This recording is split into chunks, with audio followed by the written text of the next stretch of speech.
Mesdames et messieurs, bonsoir et merci d'avoir choisi TIA 24 à la une de ce jour. Les experts de la Société nationale d'exploitation minière et de la commercialisation se sont penchés ce mercredi sur le document de repère d'exploitation minière. Objectif, examiner et valider le plan national élaboré par un comité de rédaction. Et puis, 3 journalistes décrochent le prix des meilleures productions journalistiques sur la migration et le changement climatique à l'issue d'un concours entretenu par l'Organisation internationale des migrations. À suivre dans un instant. Mesdames et messieurs, bonsoir. Au premier élément, inauguration ce mercredi 29 juillet à N'Djamena de 8,7 km de voirie urbaine à Fandoré dans le 10e arrondissement de la ville de N'Djamena. La cérémonie a été présidée par le Premier ministre Alamai Alina Haturingi Marie-Noël. Les attentes sont levées ce mercredi à N'Djamena. 8,7 km de voirie urbaine traversent Fandoré, quartier du 10e arrondissement de la ville, et sont désormais ouvertes au public. 22,79 milliards de francs CFA, c'est le montant injecté dans la construction de cette infrastructure. Une illustration parfaite de la volonté du gouvernement de faire des infrastructures un levier de développement de la capitale, qui promet l'investissement dans des ouvrages modernes et adaptés aux besoins des populations. Les membres du gouvernement, des responsables des grandes institutions de la République, ainsi que les membres du cabinet du président de la République et du Premier ministre, de l'impraticabilité des routes et de l'accès difficile à certains quartiers de la ville. Le Premier ministre, Alamai Alina, a naturellement rappelé que ces voiries ont pour vocation de faciliter la mobilité des citoyens, d'améliorer la fluidité de la circulation et de rapprocher les différents quartiers de la capitale. Il a surtout insisté sur la nécessité d'assurer un entretien régulier de ces infrastructures afin d'en garantir la durabilité et de permettre aux générations futures d'en bénéficier. La Société nationale d'exploitation minière et de commercialisation SONEMIC a organisé ce mercredi à N'Djamena un atelier de validation du référentiel national de gouvernance, de structuration et de formalisation de l'exploitation minière artisanale au Tchad. Il s'agit de l'examen d'un document de repère d'exploitation minière au plan national élaboré par un comité de rédaction. En vue de son adoption, le compte rendu de Pafing Djouré au maire. Les conseillers, les techniciens des ministères sectoriels et les parlementaires sont en échange sur le référentiel national de gouvernance, de structuration et de formalisation de l'exploitation minière artisanale au Tchad pour valider et adopter sa version finale. Avant d'y parvenir, le comité de rédaction présentera aux parties prenantes le contenu du document pour des observations et amendements. Le directeur général de la Société nationale d'exploitation minière et de commercialisation, SONEMIC, Abdelkerim Chalfardine Mahamat, a regretté les événements douloureux nés de l'extraction informelle des ressources souterraines du Tchad avant de proposer l'application de ce repère minier à l'étude. Où des tranchées de sécurité ont été remplacées, des affrontements où un guichet unique a commencé à délivrer des autorisations là où régnait auparavant la seule loi de la fraude. La ministre des Mines, du Pétrole et de la Géologie, invitée d'honneur, Fatimi Haram Achille, est très exigeante sur le fond du référentiel national de gouvernance, de structuration et de formalisation de l'exploitation minière artisanale au Tchad. Pour elle, il doit être étendu à toutes les provinces du pays. Élaboré par un comité de rédaction sous l'impulsion de la Direction générale de la SONEMIC, enrichi par des observations exigeantes, ce document ambitionne de dépasser le seul cadre du Tibesti pour devenir la référence applicable à l'ensemble de nos provinces minières. La SONEMIC, dont la mission principale est de promouvoir le développement du secteur minier au Tchad, a remplacé son aîné, la SONAMIC, en 2018. L'Union des journalistes tchadiens, en partenariat avec l'Organisation internationale des migrations, a organisé hier 28 juillet la cérémonie officielle des remises des prix des concours des meilleures productions journalistiques sur la migration et le changement climatique. Cette cérémonie s'est déroulée en présence des professionnels des médias, les membres du collège de la Hama ainsi que des autorités. Les détails avec Mohamed Brahim. 3 journalistes, Adoum Nassour Ouaïgué, Nodjinan Mikael et Ali Mohamed Dana, décrochent le prix des meilleures productions journalistiques sur la migration et le changement climatique. C'est à l'issue d'un concours entretenu par l'Union des journalistes tchadiens UJT en partenariat avec l'Organisation internationale pour des migrations OIM. Les lauréats reçoivent des distinctions et des récompenses en reconnaissance de la qualité de leurs travaux. Pour les organisateurs, l'objectif est clair, encourager les journalistes tchadiens à produire des contenus de qualité sur ces phénomènes qui touchent de nombreuses communautés dans le Sahel. Aujourd'hui, nous célébrons non seulement les lauréats, mais également l'engagement de l'ensemble des journalistes qui ont accepté de relever ces défis.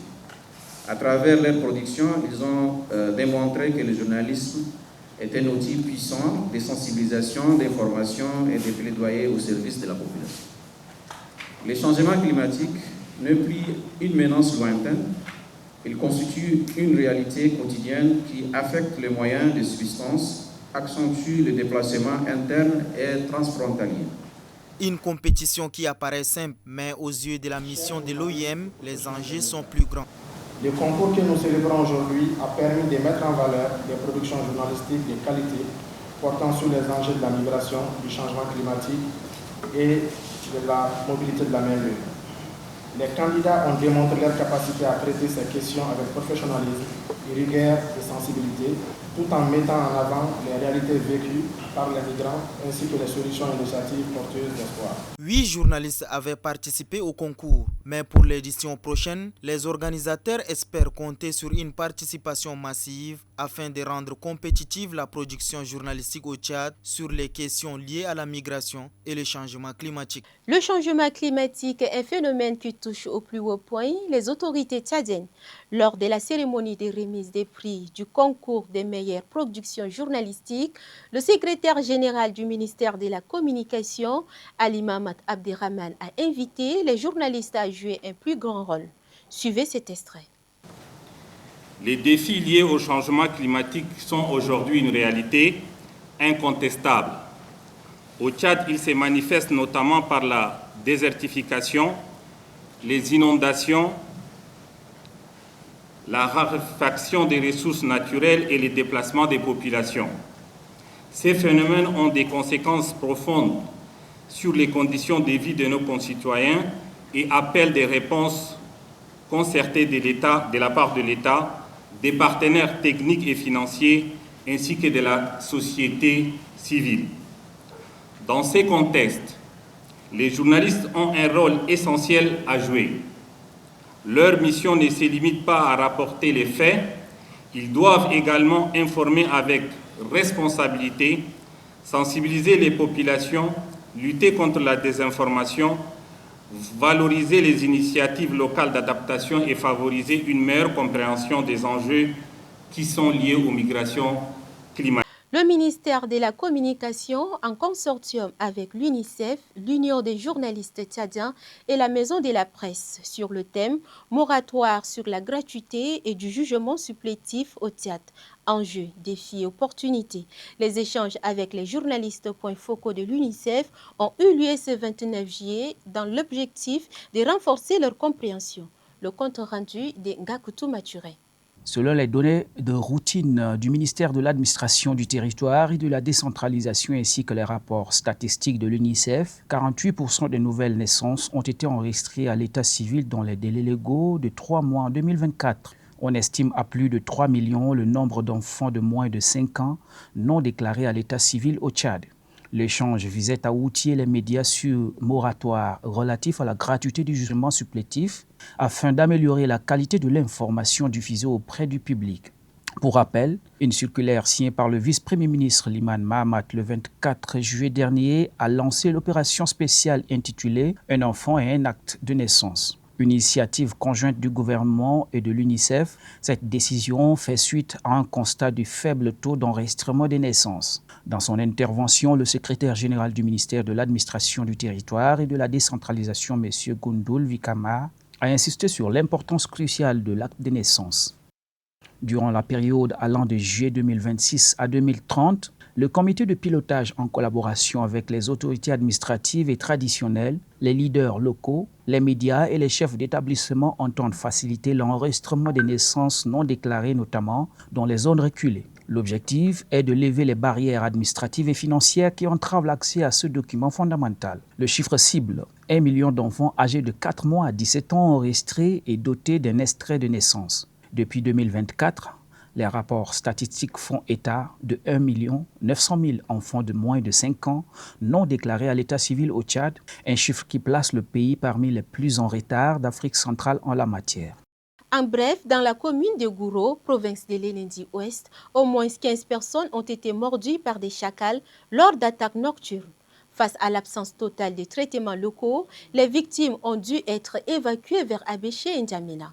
L'ONG Nimetumba lance une alerte urgente pour réclamer l'approvisionnement immédiat en vaccins antirabiques. L'Office national des examens et concours du supérieur a publié hier les statistiques des admis au baccalauréat 2026 par lycée. 17 établissements font la différence avec 100% de taux de réussite sur 857 lycées présentés à travers le Tchad. 3 établissements, par contre, enregistrent une année blanche avec un dramatique taux de réussite de 0%. Pour le pédagogue Fanozune Paul, que nous avons joint, il s'agit d'un problème d'encadrement qui touche la responsabilité du corps enseignant. Suivez. Je pense que ces lycées 0% au baccalauréat doivent revoir leur manière d'encadrer. C'est un problème d'encadrement, c'est-à-dire des enseignants, de l'administration, du corps enseignant d'une manière générale. Qu'est-ce qui se passe? Ils enseignent quoi? Ils enseignent sur la base de quel programme? Voilà, quelles sont leurs manières d'enseigner? Est-ce que c'est des enseignants qualifiés? Est-ce que c'est des gens formés? Ou bien c'est des gens qui s'amusent avec l'avenir des élèves? Parce qu'on ne peut pas comprendre si, par exemple, j'ai 50 candidats dans un établissement, 50 élèves qui composent dans des séries confondues. Et ces 50 élèves-là, ils ne peuvent pas être tous nuls s'ils sont bien encadrés. S'ils n'ont pas ramassé les gens du quartier pour venir bourrer en terminale, parce qu'il y en a qui comptent seulement que les gens qui traînent au quartier, qui viennent et puis ils les recrutent pour juste certains établissements qui se comportent comme des purs commerçants. Voilà, ils font ce genre de choses. Voilà, je pense que le ministère doit s'atteler pour vraiment mettre de rigueur, aller même visiter ce genre d'établissements et les responsables doivent être interpellés. Revisiter leur programme, mais voir même le profil de leurs enseignants. Enfin, le traditionnel résumé de l'actualité internationale, le Gabon et la Guinée équatoriale scellent leurs différends territoriaux. Pendant ce temps, l'Ouganda annonce la fin de l'épidémie d'Ebola sur son territoire. Et en Algérie, une femme passe à la tête de l'Assemblée populaire nationale. Une première fois dans l'histoire du pays. Della Nathalie. C'est au siège de l'Union africaine à Addis Abeba que le Gabon et la Guinée équatoriale ont formellement clos leurs différends territoriaux autour de l'île de Mbani et des îlots de Cocotier et Konga. Après plusieurs décennies de contentieux, les deux pays signent l'accord. Le ministre équato-guinéen des Affaires étrangères, Siméon Oyono, et le président du Conseil constitutionnel gabonais, Dieudonné Abara Oyono, se sont prêtés à l'exercice. Ils se sont engagés à respecter la décision rendue en mai 2025 par la Cour internationale de justice, la plus haute juridiction des Nations Unies. Après 42 jours consécutifs sans nouveau cas, l'Ouganda a officiellement déclaré la fin de son épidémie d'Ebola conformément à la période de surveillance recommandée par l'Organisation mondiale de la santé. Cette annonce intervient après la sortie de l'hôpital le 16 juin du dernier patient encore atteint du virus. Aucun nouveau cas n'a depuis été détecté sur le territoire ougandais. Déclaré le 15 mai, l'épidémie avait totalisé 20 cas confirmés et 2 décès selon le ministère ougandais de la Santé. Première fois dans l'histoire de l'Algérie, une femme passée à la tête de l'Assemblée populaire nationale. Khalida Boufedesh, Élue députée d'Alger et membre du Front de libération nationale, elle a été choisie pour prendre la présidence de la chambre basse du Parlement. Elle devient ainsi le 4e personnage de l'État. Médecin allergologue de profession, Khalida Boufedech est membre du comité central du FLN, le parti historique de l'indépendance algérienne et une formation proche du pouvoir. C'était tout pour l'essentiel de cette édition. Je vous dis à demain. Dès là, portez-vous bien.